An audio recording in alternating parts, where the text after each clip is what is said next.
Hey, my name's Jenna. Welcome or welcome back to my channel. Today we're going to talk about some personal touches you can add to your wedding that are sort of a DIY without having to be too crafty. So if that sounds interesting, let's get into it.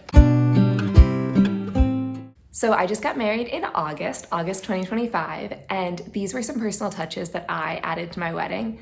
They're all relatively quick, relatively low effort, and I think that's a great combo. Just for some framing, we had the wedding in New Hampshire, which is where my husband is from. It was about 100 people. The venue was called a cider house. It was a property that had an inn on site that we got to stay at with the wedding party, which was great. And then across the street was the wedding venue, which they call, again, it's called a cider house. So it was wood and white and had indoor, outdoor elements.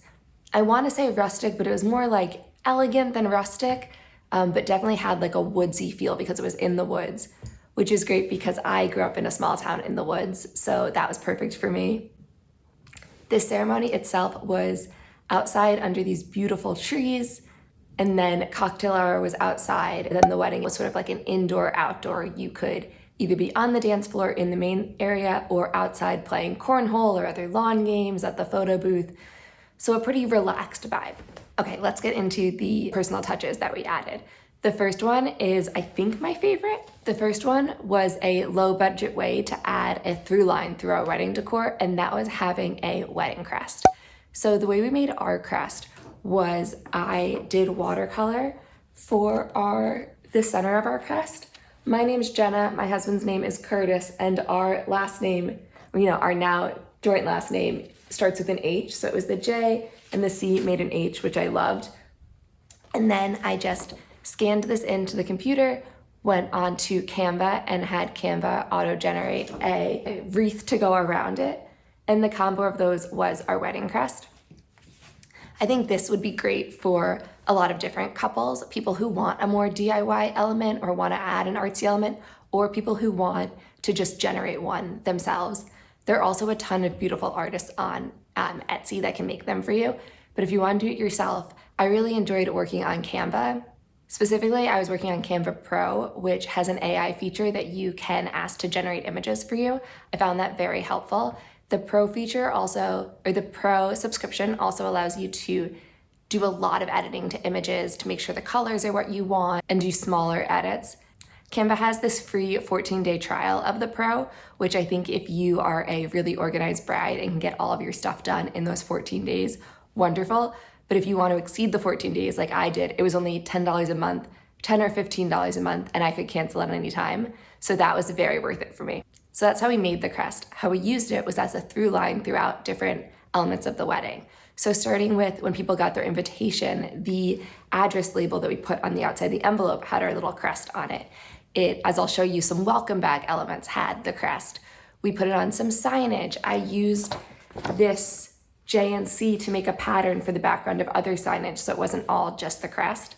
And I think people especially liked, this combo of the J and the C making the H. But now it's a little crest that we have for our family, and I think that's great.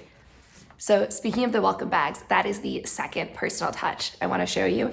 And that is creating a little ribbon with a tag to go on your welcome bags.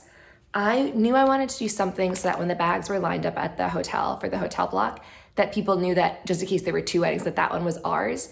And for a sense of like, oh, we're with the group, we're getting those. And I wanted to look a little bit more upscale. So what I did was I just got this ribbon from Walmart, cut it, burned the edges, as you can see, so it didn't fray. And then I made these little tags that had the crest with welcome on the bottom. The way I did the tags was I tripled them in Canva and then put it on a upload your own image card at Walmart. When we got them, we just cut out the three and then cut little slits so it could slide up and down. I think that it ended up looking really nice. This bag is beat up, but when all the bags were up, I think it adds just like a cute little luxurious touch to the welcome. Going along with the welcome bags, the third DIY was this insert that we did for the bags. I highly recommend putting an insert in your welcome bag. It allowed us to put a little note to our guests along with relevant information that they would have otherwise had to find off our wedding website, or information that was exclusive to the guests staying at the hotel block. For example, we put shuttle time, so what time were the shuttles going for the ceremony, that they were running all night, and then the time of the last shuttle. We also put the address of the venue, the sequence of events throughout the evening, and info about parking if the people were gonna drive.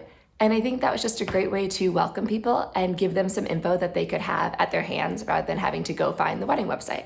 I know when we've been to weddings before, especially knowing the time the shuttle ends was huge, we've definitely left receptions or left after parties sooner than we would have otherwise if we knew that like, hey, the shuttle's gonna keep going, so don't worry about it. This, again, I just made on Canva. I sized it to be half the size of just a plain sheet of paper.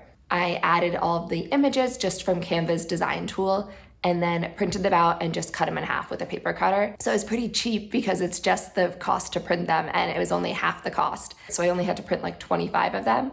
So that is a pretty low cost way to add a personal touch to your wedding. Okay, the next one people raved about, and it's not something that I came up with, but I think that it's a great thing to add, and that is doing a sip and solve crossword puzzle. So if you haven't heard about these yet, these are crossword puzzles where the questions are specific to the couple or to the bride and groom as individuals, and we put it up at our cocktail hour and then the guests were able to fill it in. I'm a big fan, and so is my husband, of games and having activities. So during the cocktail hour, we did lawn games. We had 2 different lawn games. We had, I forget, there's one that Seth Meyers had at his brother's wedding, so my brother got it. And then we also had cornhole, and we had the crossword puzzle. So I'll put the specifications up. We ordered it from Staples. So I designed it again on Canva. What I did was a auto-generated crossword puzzle that I just found online, a free one, pulled that image into Canva, and then added the questions with, you know, the fonts and colors that I liked, and then added the wedding crest here. We did wet erase markers with this, and it was easy. People were able to correct mistakes and easily write on that crossword puzzle. For choosing your questions for the crossword puzzle, I think one thing to keep in mind is to make sure that every guest at the wedding would know at least one answer. So we did this by categories. There were questions from our hometown, from high school, from college, from us in adult life, and us as a couple. And I think that's a great way for every guest to be involved and no one to feel like, oh, I don't know enough about the bride and groom, or to feel excluded. It was really fun. We got it printed at Staples, which they ended up being great to work with, but the first time they printed it, it did come out pink instead of blue. They were low on toner, and thankfully customer service was wonderful and quickly got us another one. As far as wedding items go, I think it was a great bang for our buck. The last DIY I want to share with you in this video were these ribbons that we made for the tables. So we did escort cards to tell people which table they were sitting at, and then these ribbons showed you which exact seat you were at. I ended up tying them in a box knot, and then we put them just over the linen napkins. These ended up being a hit. I think people love having a personal touch, knowing that like the bride and groom thought of them specifically. And they were also cute ribbons, so people were able to, a lot of girls put them in their hair or just like have them. I think that was really fun and people felt special. Making them took time, but was not that hard. So this is just, again, a white ribbon from Walmart, cut, and then the edges were burned. And then for the middle part, this is iron-on vinyl through Cricut. So my local library has a Cricut that we could use. If you don't have a Cricut, highly recommend checking with your library. But I didn't have to buy a Cricut, so I just needed to buy the ribbons and the vinyl to make this. And then just on Cricut, I typed out everyone's names, mirrored it, and then printed it at the library. And then to press them onto the ribbons, I just used my straightener. I put a t-shirt over it and used my straightener, and that worked out really well. Putting them all on plus tying them did take some time, but I think it would be a great project if you have family members who want to help or friends. This would be a great have everyone come over and just like help you do it day.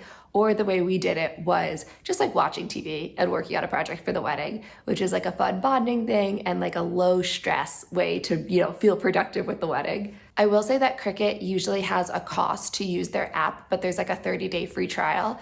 So if you are someone who wants to do like multiple Cricut projects for your wedding, I would try to bank them all in the same 30 days that you don't have to pay the subscription if you don't otherwise have one for Cricut. I hope I was able to give you some ideas of things you might be able to do to add some personal touches to your wedding at a pretty low cost. Thanks for checking out my video, and I hope to see you in the next one. Bye!